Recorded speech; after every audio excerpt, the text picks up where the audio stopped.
Hey, it's Jules from Radio Now 100.9 here at Inspire You. It's a day all about self, health, and wealth.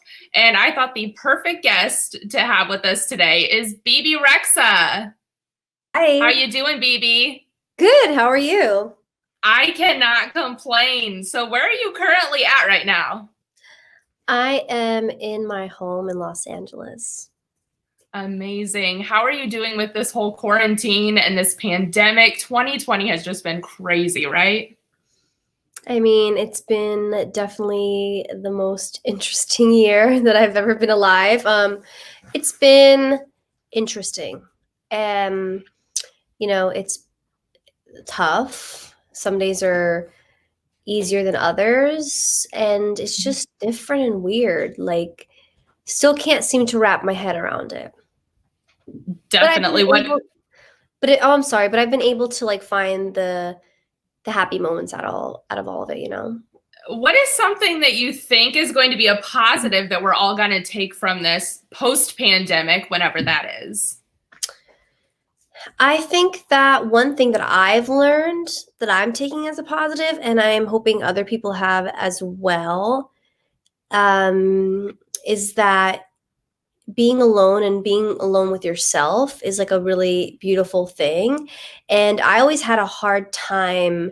I was always scared to be alone and not, um, I always have to have people around me. And now it's like I am appreciating my alone time in the silence. And I think that we are all hopefully learning more about ourselves. And I think that's super important. So I hope I'm not the only one that's taking that away from this year. Yeah, as much as you're probably busy on the road all the time, and then, here I am every day going to work, busy with my everyday life, but to just kind of have things step back and slow down, that's just been really refreshing, kind of. And I'm sure for you, it's been almost kind of like a relief to just, enjoy your time with yourself, like you were saying. What is something you like to do for self-care? Wow, there's so many things that I like to do. Whether it could be a bath, it Mm. could be lighting some incense, something that simple, like waking up, light some incense, or I wake up in the morning and I um, grind my coffee beans and I make French press and I enjoy the whole process. And it's like a 15-minute process. And then, like, I'll grind the coffee beans, heat up the water, then put the water in a little bit with the coffee beans, like stir it for 30 seconds, then put the rest of the water in. It's like a whole process for me, and that's very therapeutic. I like to meditate when I can. I'm not the best at it, but when I do, it really helps. Working out helps, and eating healthy. And just saying nice things to myself. Oh, I love that. That's something I don't think we do enough. Like, I feel like sometimes I find myself standing in front of the mirror, like what do I look like today? Like, my hair looks crazy, but I think that we do need to be more positive and uh, give ourselves, some compliments here and there. That's very important. Absolutely. I agree with you. What is something that you do to deal with the stress of a big performance? You just performed on the AMAs and at the Thanksgiving parade. You've managed to stay pretty busy. So how do you gear up for a big performance? Oh, I mean, anxiety levels are at like 1,000, especially with traveling now with COVID and constant testing. And I have my team around me that I need to worry about as well. I want to make sure they're safe, and all the people around me are safe. So that's been an added stress. But I also remind myself too that I'm blessed to still be able to do what I love. But it's been a lot of anxiety. And COVID doesn't help. You get nervous doing these award shows. So I try my best to remind myself why I'm doing this and why I started. And I try to bring myself back to the times where I was just starting out and how much music excited me, and not to be overwhelmed by the pressure of trying to like deliver and do the best you can, and just try to be in the moment. Did you ever imagine yourself being where you are and being as successful as you are today? I always knew in my heart that I was going to I didn't necessarily know, but I knew that I had but to me, for myself, I gave myself no choice. I said, "I'm gonna do this." And there was never a doubt in my mind. I had doubts, once in a while when, like, I lost my first record deal, or, a song of mine didn't do well that I put out and I thought it was over. Um, what I gone through some situations where I was taken advantage of, and um, business wise, and a whole bunch of ways, and um, I just you just really can't, like, you just can't give up. Definitely. Always got to keep that goal, that end goal in mind, and just keep going and pushing through it. Something that I have always loved about you is that you are all about body positivity. What is something that makes you feel comfortable in your own skin? Wow, something that makes me I love a good pair of leggings, like tight leggings. So do I. Like a good pair of tight leggings, like a nice fitted shirt. Um, that makes me feel good in my body. Like, I just like those, like, tight leggings that suck you in and make you I just love some good leggings. And I like a corset, like a really, like, sexy corset. I actually like, wearing things that accentuate my body, and show it off, but in, like, the most flattering ways. Like, I never I I feel the most sexiest in a pair of tight leggings with, like, a nice corset that, like, kinda hugs your, like, my body shape, Yeah. and kinda push ups the bosom, they call it, right? And, a nice pair of heels, and, that makes me feel really great, but also, like, to break it down, when I work out, I tend to feel so much more confident about my body. Definitely. Something you said about wearing heels. I always feel the opposite when I wear heels because I'm so tall as it is. So I always end And up then being flats taller in than your face, everyone else. flats in your face. Yes, definitely. I love a good pair of combat boots. What is a message that you would like to send your young fans that maybe don't feel like that they're living up to the standards of beauty that society has ingrained in us? I will tell my young fans that most of the things they are seeing are photoshopped or face tuned or filtered. Um, most of it is the most of the things you see online are the best versions and pictures of people.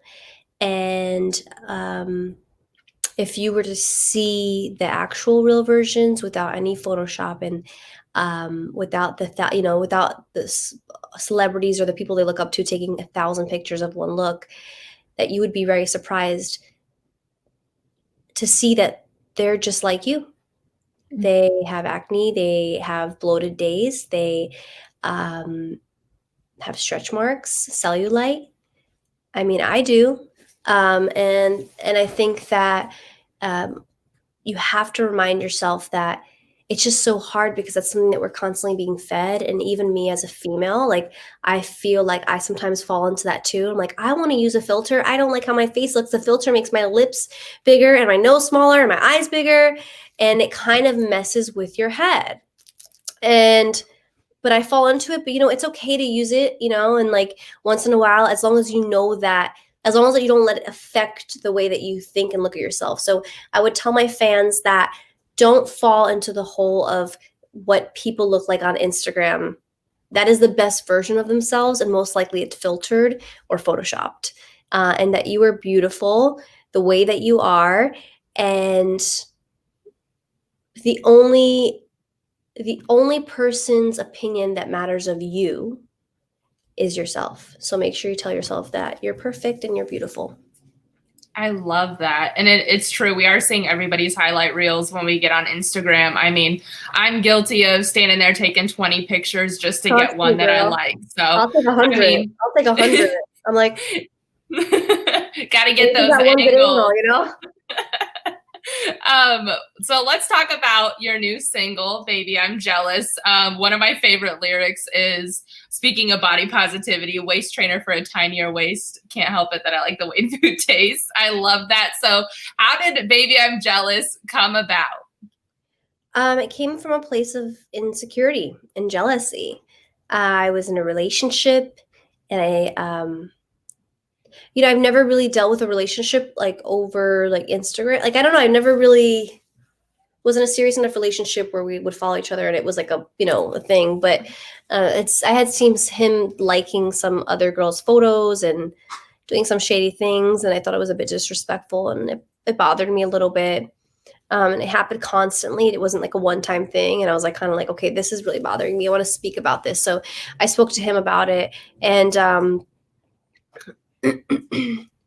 yeah, I still felt kind of jealous about it. And I went to the studio, wrote a song about it, and talked about my insecurities. And one of my insecurities is my relationship with food. And I feel like it's a lot harder in the public eye, and I love food. Like I really love So food. do I. I love So pizza do I. and pasta, and I love eating a lot, and I love salads. It really brings me so much joy. I really love the taste of food, and I love croissants and sweets and chips, and I just love like really good organic, like delicious food. And I think that all my life, even as a little girl, I've always like, grew up watching like these skinny supermodels and pop stars, and um, always saw myself as not being good enough because I didn't look like them. I always had like a butt and thighs and whatever, hips. So how did it end up that Doja jumped on this song? What did you always have in mind that you wanted her to be on it? Yeah, when I wrote the song, I loved everything that Doja was doing, and I still do, creatively, musically. I think she just always brings it. And I hit her up, and she heard the song. She loved it, jumped on it. We jumped on FaceTime to talk to each other because obviously it was coronavirus at the time when we did it. And she was so sweet, and her team was so awesome, and it just worked out, and it was like a fun time. And when we shot the video, she would make me laugh. She's literally the funniest person ever. It's like ridiculous how funny she is. And yeah, working with her has been nice, and like I've been having like such a great time. I love the song. You guys complement each other so well. Back in July, you said that you were going to delay your album. Will we be getting it sooner than later? Yes. I mean, I don't know what your definition of soon is. I mean, maybe within the next 3 months. You probably can't say. All right, we'll just leave that one up to we'll get it when we get it, and I need to be patient, right? All right, one last question. What do you want for Christmas? What is on your Christmas list? Not to sound corny, like at all, but just for the world to be in a better place, like not to be cheesy. But I really hope that this like coronavirus situation like gets figured out, and like I don't know, I just hope that people listen and it just dies down a bit. And I just hope for like in the year to come that things just get better for everybody in general around the world. Definitely. I am right there with you. Yeah, just so that we all deserve to be happy. And I feel like this whole situation has been so different. And, I feel like a fish out of water in this situation. I'm sure everybody else does. And it's kind of put a damper on our lives. And it's made us stronger. But I want everybody to be happy. And I just want to hang out with people and not be freaked out again. I was just saying how I feel like it's going to be hard to like rejoin society because I was already a little bit of a germaphobe before, but now it's like, I don't know what I'm going to do. Same, and I'm like,